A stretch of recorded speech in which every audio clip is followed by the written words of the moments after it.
Curious about the factors that have led to the blurring of film and TV, and how movie stars went from this to this?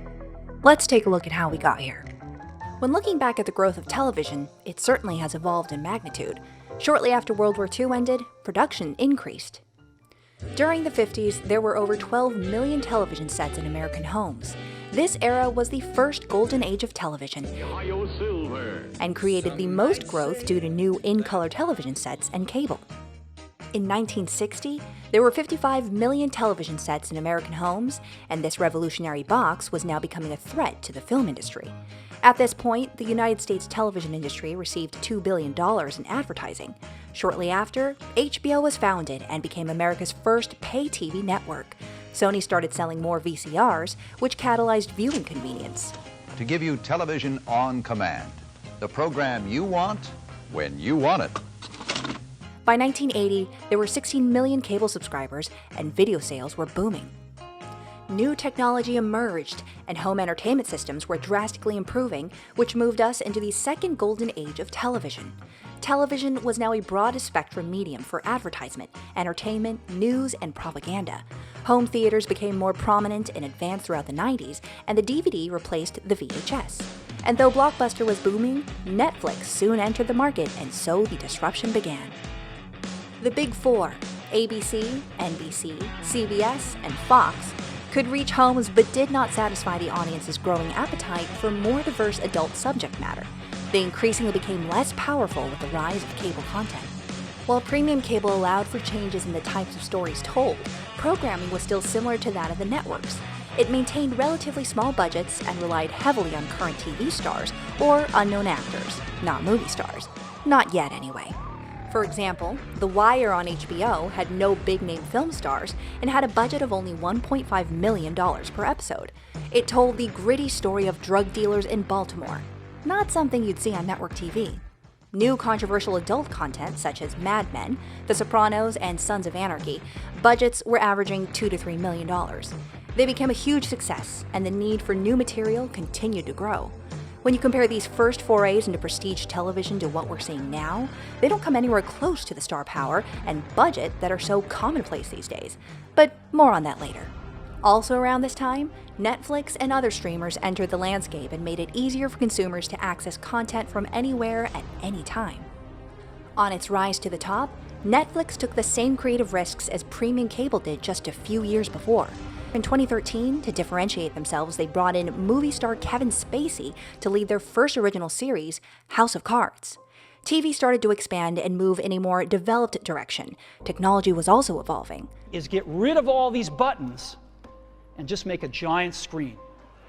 Smartphones and devices were finding their way into more consumers' hands, bringing a whole new meaning to the term small screen, and the majority of everyone was walking around with a television in their pocket, which merged us into the third golden age of television. This was a starting point and the beginning of well-known film actors transitioning to TV, with many others soon to follow. The higher budgets allowed by streamers and premium cable and the increasing prestige of the medium paved the way for a deluge of top-notch talent taking over television. In 2019, HBO was leading the way with 137 Primetime Emmy Award nominations, followed by Netflix with 118. In 2020, Netflix amassed a record 160 nominations for the 72nd Annual Primetime Emmy Awards, followed by HBO's 107 nominations, over double that of the next contender. Netflix now spends upwards of $15 billion on content annually. Other streamers caught up in the streaming war spend considerably less. The next closest platforms are Amazon and Apple TV+, which come in around $6 billion each year. Hulu is on the lower end with an estimated annual spend of $3 billion. As such, it's also not surprising that the world of television began to lure well-known creators. Famous directors now shape the show's look and bring it to life, setting it on the right path to success. Martin Scorsese is an outstanding example of creative talent who took the leap from film to television. He directed the pilot episode for HBO's Boardwalk Empire and received an Emmy Award for Best Director. Regarding his change in medium, Scorsese told reporters backstage at the Emmys, I've always dreamed of getting involved with a project where characters could develop over a period of time, almost like the way Victorian novels were written. They were serialized. A As Scorsese points out, television is attractive to directors and other creative talents because it gives them the freedom to be more creative. In film, studios are hyper-focused on their tentpole franchises and reboots. There is little room for anyone to put their creative twist on a project. The prestige that now come with being in a television show might be new, but the medium has always been an actor-friendly space. It allows them to showcase their talent to audiences over multiple episodes and potentially numerous seasons, reaching a more widespread audience than just a part of a 2-hour runtime. We've also seen many actors who initially started their careers on TV gain notoriety and then move on to become film stars. Now they are making their way back to TV as it becomes a more popular and prestigious medium. Jennifer Aniston starred as part of the ensemble cast in NBC's Goliath hit Friends. The season finale was watched by 52.5 million American viewers, cementing Aniston as a bona fide star. In addition to starring in Friends, Aniston had supporting roles in films like Office Space, Rockstar, and Bruce Almighty, until leaving Friends and taking the lead in The Breakup, Just Go With It, Cake, and 40-plus other projects, averaging $8 million per movie.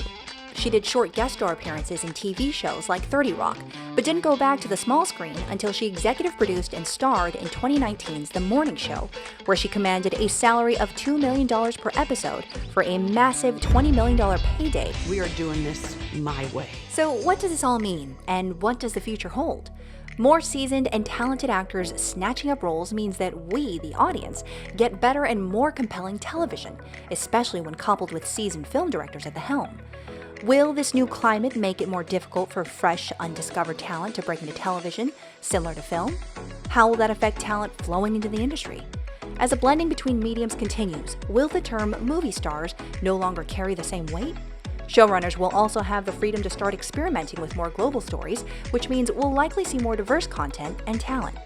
It's difficult to predict how this will continue to evolve over the next 5, 10, 15 years. Still, one thing's for certain.